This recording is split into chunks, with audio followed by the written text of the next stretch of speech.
یه نقاشی، یه تابلوی نقاشی توی تاریکیش نمایی نداره، ولی حتی صدای موسیقی از پشت یک دیوار هم شنیده میشه. فیلم چه خبر؟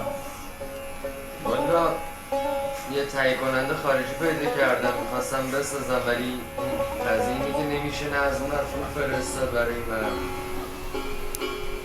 برای من داخل زندگی مجموعی از حسای درونی من بوده همیشه، مجموعی از غم‌ها، شادی‌ها که می‌خواهم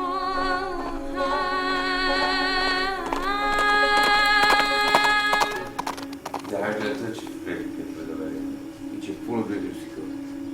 نه برای من چی فکر بده؟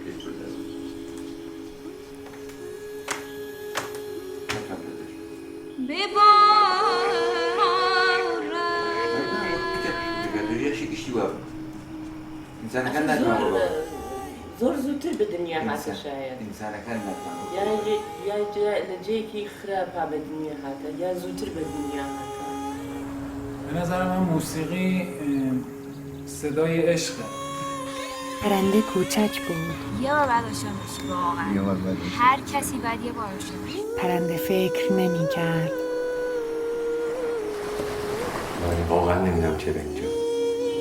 پرنده روزنامه نمی خواند. جدی دارم نمیدونم چرا اینجا. پرنده قرض نداشت.